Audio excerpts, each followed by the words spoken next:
സംഗീത ആൽബങ്ങളുടെ പതിവ് രീതിയിൽ നിന്ന് വ്യത്യസ്തമായി കലാമൂല്യം കൊണ്ടും സാങ്കേതിക മികവ് കൊണ്ടും സംഗീതാസ്വാദകരുടെ മനസ്സിൽ ഇടം നേടാനെത്തുകയാണ് കൊച്ചിയിലെ ഒരുപറ്റം യുവാക്കളുടെ കൂട്ടായ്മ. ഇവർ പുറത്തിറക്കിയ ഇടം എന്ന സംഗീത ആൽബത്തിലെ ആദ്യ ഗാനം ഇതിനോടകം സോഷ്യൽ മീഡിയയിൽ വൈറലായി കഴിഞ്ഞു.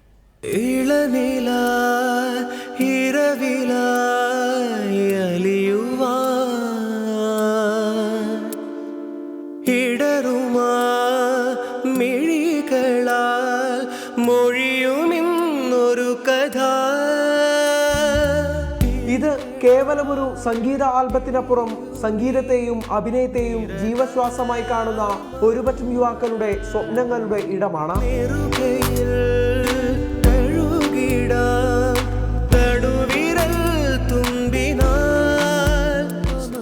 ആത്യന്തികമായി സിനിമയാണ് ഇവരുടെയും ലക്ഷ്യം. സിനിമയെന്ന സ്വപ്നത്തിലേക്കുള്ള ആദ്യ ക്ലാപ്പാണ് ഇടം. 3 പാട്ടുകളുള്ള ഇടത്തിലെ ആദ്യ ഗാനം കഴിഞ്ഞ ദിവസമാണ് യൂട്യൂബിൽ റിലീസ് ചെയ്തത്. ഗാനം നവകേരളം ഏറ്റെടുത്തതോടെ ആവേശത്തിലാണ് ഇവർ. ഒരു ആൽബത്തിനേക്കാൾ ഉപരി ഒരു നല്ലൊരു വിഷ്വൽ ട്രീറ്റ്മെൻ്റ് ആയിരിക്കണം, ഏറ്റവും നല്ല സോങ് അപ്ലോഡിങ് ആയിരിക്കണം. അങ്ങനെ കുറേ റിസ്ക് ഫാക്ടറിയിൽ നിന്നാണ് ഞങ്ങൾ സോങ് ചെയ്യുന്നത്. പിന്നെ 2-3 കൊല്ലമായിട്ട് ഇപ്പോൾ ആൽബംസ് ഇറങ്ങുന്നതെല്ലാം വാച്ച് ചെയ്ത് അത്യാവശ്യം നല്ല പ്രീ പ്രൊഡക്ഷൻ ചെയ്ത് ഇനി ഈ സോങ്സ് ഓരോന്നായിട്ട് റിലീസിംഗ് ആണ് ഞങ്ങളുടെ പ്ലാനിങ്. കൊച്ചിയിൽ പരസ്യമേഖലയിൽ ജോലി ചെയ്യുന്ന വിവേക് കൃഷ്ണയാണ് ആൽബത്തിന്റെ സംവിധായകൻ.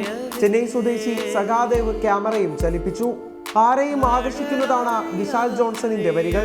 വിഷ്ണു ആർ മേനോന്റെ സംഗീതവും കപിലന്റെ ശബ്ദവും ഇടത്തെ ജനകീയമാക്കുന്നു. പ്രൊഫഷണൽ മോഡലായ പോൾ ബേബിയും മറീന മിഖായേലും ആസ്വാദകരുടെ മനസ്സ് കീഴടക്കാൻ സ്ക്രീനിലും എത്തുന്നു. കുറഞ്ഞ ദിവസങ്ങൾ കൊണ്ട് കൂടുതൽ ജനഹൃദയങ്ങളിൽ ഇടം നേടുകയാണ് ഈ കൂട്ടായ്മയുടെ ഇടം.